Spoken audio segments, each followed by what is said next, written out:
A random, no-life, ugly game developer is found reflecting on his game, Infinity Game, which he's about to shut down after 15 years. The idiot expresses gratitude to his character, Kunai, the Demon Lord, as the clock strikes midnight, just before he is going to greet his left hand in bed. Hey yo, what the fuck? The developer finds himself transported into a lush, natural environment, dressed as his game character, Kunai. He's confused and realizes he's no longer in his world but in shittier one instead. Kunai encounters a young girl, Aku, who mistakes him for the Demon Lord Hakachikunai from the game. But because he is a virgin loser, Kunai plays along, adopting a confident demeanor.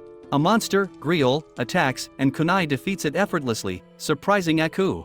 She reveals that they are in the Kingdom of Holy Light, a land under the protection of the Cherub and the Holy Church. Kunai learns about the world's structure, including holy maidens, and holy they sure are. There are also knights, but who gives a fuck about that?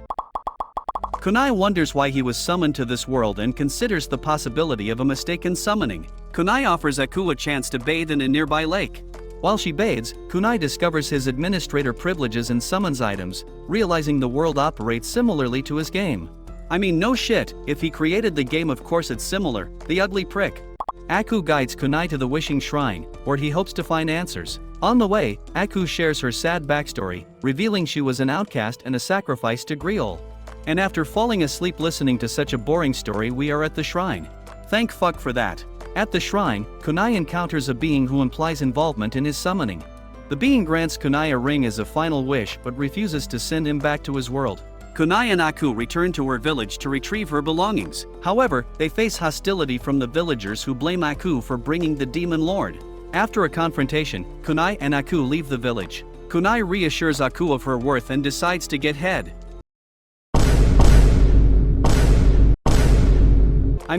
to the capital for more answers, with Aku as his guide. Kunai reflects on the common trope of being transported to another world and humorously wishes for a chance to wipe his hard drive. As night falls, Kunai decides to camp out with Aku. Using his powers, he summons survival and defense goods, impressing Aku with his abilities. Meanwhile, Luna Elegant, who wants to destroy the Demon King, is reported to be approaching the area, but her target seems to be someone other than the Moles, a group of bandits. The Moles plan an ambush on Kunai and Aku, mistaking them for bait set by Luna. Kunai, aware of the situation, prepares to face them. Kunai easily overpowers the Moles, revealing his high-level abilities. He's mistaken for a magic user by the Moles' chief, Owengo, who resembles Kunai's former manager. Luna Elegant arrives, mistaking the scene for a bandit attack. Dumb b****. She engages Kunai, but her magic proves ineffective against his defenses. Kunai chastises Luna for her recklessness and defeats her troops. He then punishes Luna for her actions, leaving her humiliated but unharmed. Kunai and Aku decide to explore the city, using the money they acquired from Luna. They indulge in local food and shopping, with Kunai treating Aku to new clothes. During dinner, Luna confronts Kunai again, demanding her money back. Kunai diffuses the situation by offering wine to the other guests, showcasing his generosity.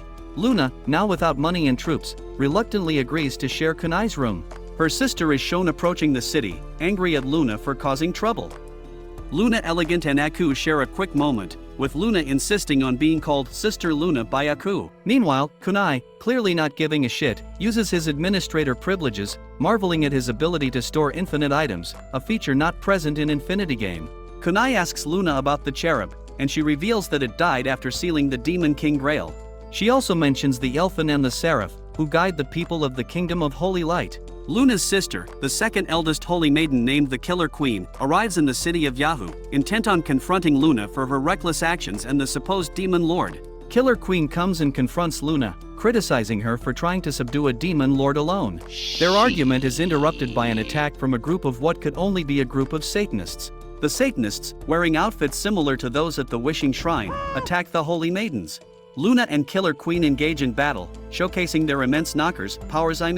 Amidst the chaos, Kunai transforms into his alter ego, Zero Kirasame, and effortlessly defeats the attackers, impressing Luna and Killer Queen with his speed and strength. Zero Kirasame leaves a strong impression on Luna, who finds herself unexpectedly attracted to him. Meanwhile, Killer Queen is intrigued by Zero's abilities. After the battle, Kunai struggles with his identity as Zero Kirasame, a character he created without much thought. He is unable to admit to Aku that Zero and he are the same person. Yukikaze and Kan are introduced to us, being two characters discussing a job to exterminate dangerous sandwolves, hinting at their future involvement with our not-so-virgin. Luna, having sent her soldiers home, relies on Kunai for protection, much to his annoyance. She teases him about his supposed attraction to her, creating some nice plot development. Kunai gives Luna a more inconspicuous outfit to blend in better for their mission. Despite her initial suspicion, Luna finds the outfit surprisingly normal and fitting. Meanwhile, both Yukikaze and Kan are on a mission to exterminate sandwolves. Despite Yukikaze's confident demeanor, they quickly realize the danger of the situation as a large pack of wolves approaches, showing their lack of brains, but they could always use their head elsewhere. Oh my God, no way. Kunai, observing the chaos, decides to intervene. He effortlessly defeats the sandwolves, showcasing his power and leaving an impression on bystanders who speculate about his identity. Back at his base, Kunai contemplates summoning one of his aides from Infinity Game. He chooses Yukarino, a genius doctor with a sadistic streak, to address his group's vulnerability to magic. Yukarino is summoned and immediately begins to adapt to the new world. She's intrigued by the situation and agrees to assist Kunai in his endeavors. Yukarino examines Aku's leg and successfully heals it, allowing Aku to walk normally for the first time. This moment is emotional for Aku and Kunai, showing the positive impact of Kunai's actions in this world. Now it's time to ruin it. No. Wait. Luna, witnessing Aku's joy in Kunai's kindness, feels a mix of jealousy and curiosity. She's intrigued by Kunai's abilities and his growing bond with Aku, hoping that she could get Kunai to grow onto her as well. A conversation about the Demon Lord is being held, with Yukikaze expressing a deep interest in him. Despite warnings about the Demon Lord's dangerous nature, Yukikaze remains fascinated. Lucky man if you ask me. The Demon Lord's reputation is a topic of discussion, with varying opinions on his character and abilities. His recent actions have raised both admiration and parted legs. It's revealed that Luna, the Holy Maiden, has been manipulated by the church and nobility, who have relegated her to a problematic territory to keep her away from more influential areas. So I guess she is now Luna, the not-so-holy, Holy Maiden. Kunai plans to use Luna's village to establish a doctor's office and a hot spring resort, seeing potential in the neglected land. He convinces Luna to collaborate with him in revitalizing the village. Kunai introduces a magic pulley wheel to the village's dried-up well, miraculously producing water. This act of ingenuity impresses the villagers and demonstrates Kunai's resourcefulness. To further aid the village, Kunai creates a special fertilizer to improve crop growth, addressing the villagers' struggles with farming due to poor soil quality. It's just a shame that he doesn't have crop growth for himself, Smalley silly Willy Billy. Luna begins to realize the extent of her naivety and the manipulation she's been subjected to by the church and nobility. She starts to see Kunai's actions in a new light. Despite his benevolent actions, Kunai clarifies that his motivations are not purely altruistic. He aims to employ the villagers in his new ventures, seeing it as a mutually beneficial arrangement. So essentially a nice form of... The Holy Maidens discuss Luna's association with the Demon Lord, expressing concern over her safety and the potential consequences of her actions. Killer Queen becomes infatuated with Zero Kirisame, Kunai's alter ego, reminiscing about his impressive abilities and charisma. Her sudden crush leaves her legs smelling like the open sea. One Piece would be proud. Discussions about the rumored appearance of a dragonkin in Yahoo and the Demon Lord's growing reputation takes place. The characters speculate on the truth behind these rumors and the potential implications. The Demon Lord, Hakuto Kunai, is becoming a topic of interest and concern among various groups, including adventurers and the church. His actions and the mystery surrounding him are causing quite the stir. In the Holy Capital, Luna and Kunai celebrate Aku's healed leg at a lavish dinner. The event is marked by a toast and indulgence in fine dining, highlighting the joyous occasion. A high society figure, Madame Shrimp Fry Butterfly, joins the group. She is intrigued by Kunai and engages in conversation with him, discussing the state of the kingdom and his ambitious plans. Kunai shares his vision of transforming every land into heaven, impressing Madame with his bold claims. He also introduces her to his special soap, further piquing her interest. The celebration is interrupted by an attack on the city. Kunai quickly takes charge, instructing you to protect the people while he handles the turmoil outside. Kunai confronts the attackers, showcasing his formidable skills and strength. Adventurers Yukikaze and Nikan find themselves in a dangerous situation during the attack.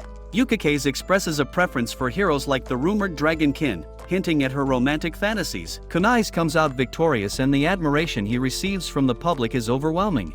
In the aftermath of the battle, there's concern and speculation about the premature unleashing of the devil.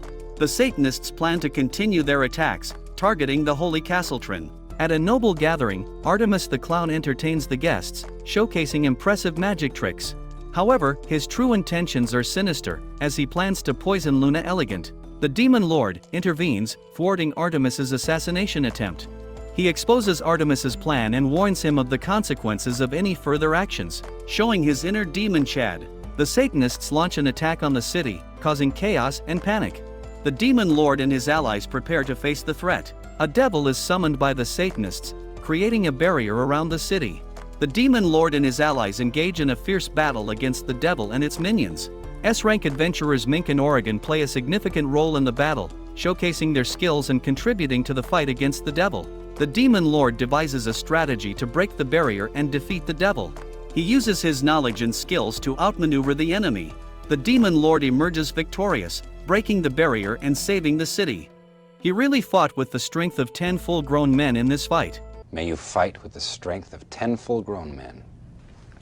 Michael, there's a Troy. He once again receives praise for his heroic actions, further making the villagers' legs spread. How do you do that? How do you do that? What the hell is going on? The Demon Lord meets with Holy Maiden Angel White. He introduces himself and discusses his relationship with Luna, hinting at a deeper connection and penetration. Angel White questions the Demon Lord's intentions towards the kingdom. He responds with a proverb, suggesting that actions speak louder than words, and asks for access to the library for research on the Seraph. In the library, the Demon Lord and his companions delve into books, searching for information about angels and seraphs. They ponder the absence of information about the Seraph and the existence of angels. The Demon Lord reveals his plan to transform Ravi village, intending to build a hospital and hot springs. He discusses the economic strategy with his aide, focusing on helping the poor and charging the rich. The Demon Lord uses his powers to create a first aid kit and upgrade the base to a field hospital. He then constructs a luxurious hot spring resort next to the hospital. The Demon Lord and his companions use the Omni travel system to instantly travel to Ravi village, where they are greeted by the villagers. The Demon Lord lays out his vision for the village, planning to build a bathhouse for commoners and considering the construction of casinos and other entertainment facilities. The Demon Lord summons one of his aides, Usami Tahara, yes that is her name, a skilled gun specialist and protector, to assist in the development and protection of Ravi village. Tahara is surprised to find himself in a new world, different from the great empire he knows.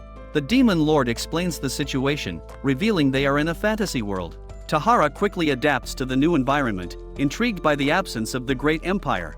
He expresses happiness about this new world. And we all know why. The Demon Lord shares his intention to develop a poor village, outlining various tasks for Tahara, including job training, business management, and childcare programs. Tahara is overwhelmed but accepts the challenge, acknowledging the Demon Lord's trust in his abilities. The Demon Lord prepares to welcome a high society figure, Madame, showcasing a magical music device to impress her. Madame visits the village, accompanied by Commander Sambo, a former soldier now blind. The Demon Lord offers to help restore Sambo's sight. The Demon Lord's doctor successfully treats Sambo, restoring his vision. Sambo is overjoyed and grateful. Madame offers a holy lambda coin, a highly valuable currency, as gratitude for Sambo's treatment. The Demon Lord accepts it, sensing a budding friendship with Madame. Various developments in Ravi village are made, including the construction of new facilities and the training of villagers for their new roles. Tahara takes charge of the village's development, guiding the villagers and managing the new businesses effectively. A flashback of Luna's childhood ensues, showcasing her determination to rise above her humble beginnings and her encounter with the nobility's disdain. Luna's journey to becoming a holy maiden is highlighted, including her acceptance into the Holy Church and the loss of her demi-human friend, Eagle. Luna is appointed to Ravi village, a place she believes could have been a safe haven for Eagle. But dead. In the present, Luna eagerly prepares for the arrival of the Demon Lord and Madame at the Hot Springs Resort. Madame arrives at Ravi village, impressed by the developments and the resort's facilities. Luna guides Madame through various baths at the resort, including a carbon dioxide bath and an herbal bath, showcasing the unique features of each. Madame becomes emotional during the experience, reflecting on the transformation of the village and Luna's growth. Madame observes Luna's affection for the Demon Lord, teasing her about being smitten with him. Tahara and you discuss the ongoing development of Ravi village, planning to divide it into different sections for various purposes.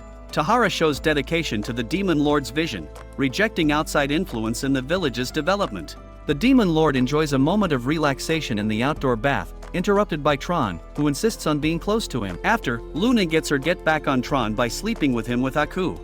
The next day, the Demon Lord reflects on his recent activities and the need for a break. Yukikaze, obsessed with the Demon Lord, shares her explicit dreams about him with Mekon. The Demon Lord runs into Yukikaze and Mekon in the city. He struggles to remember their names but cleverly covers it up. The Demon Lord discusses his plans for Rabi Village, considering name tags as a potential business ideas. Yukikaze invites the Demon Lord for a drink, which he initially hesitates but eventually agrees to. At the bar, the Demon Lord is recognized for his actions against Carnival. He receives free drinks and is joined by Yukikaze and Mekon. Yukikaze continues her flirtatious behavior, making the Demon Lord uncomfortable in his pants once again. The Demon Lord inquires about the adventurer system, learning about ranks, rewards, and the challenges adventurers face. The conversation shifts to dungeons, where they discuss the types of items found, including weapons, armor, and unique items. Intrigued by the discussion, the Demon Lord plans to visit the northern dungeons himself. Yukikaze offers to accompany the Demon Lord to the north, citing her experience as a B-rank adventurer. Mekon is hesitant but is eventually convinced to join the journey. The Holy Maiden, concerned about Luna's safety, decides to use a powerful staff for instant movement to rescue her sister. Luna is busy managing her territory, showing her dedication and leadership skills. The Holy Maiden arrives at Rabi Village, initially confused and overwhelmed by the bustling activity. She is guided to the baths, where she is astonished by the variety and luxury of the facilities. A mishap happens when the Holy Angel enters the male spring instead of the women's. She abruptly greets the Demon Lord, who just can't seem to catch a break from women and increasingly larger plot development. They engage in some rather intimate talking distance, and take shots at each other for being in the wrong place. The Demon Lord tries to his fullest might to not stand up, fighting with the strength of another 10 full-grown men. After a discussion occurs about leading the kingdom, the Demon Lord pours some sake and after taking a swig, she starts to get a bit rowdy about a comment of her acting so childish. So, the Demon King apologizes, then distracts her with something shiny and bounces. After, the Demon Lord escorts Angel to the front door of her castle with teleportation magic. He leaves her with some words of wisdom and parts like her legs, or her dad. The Demon Lord spends the next couple of days saying his last goodbyes before going on an expedition. He sleeps one last time with Tron, Aku, and Luna. The next day he sets out on his most challenging quest to date. He says goodbye to his last two summoned subordinates and tells them to protect the village with the strength of 10 full. I'm joking. Then he says goodbye to all of us, as this next part of his adventure is yet to be told. Please comment your favorite girl from this one and subscribe for more serious recaps. Goodbye now.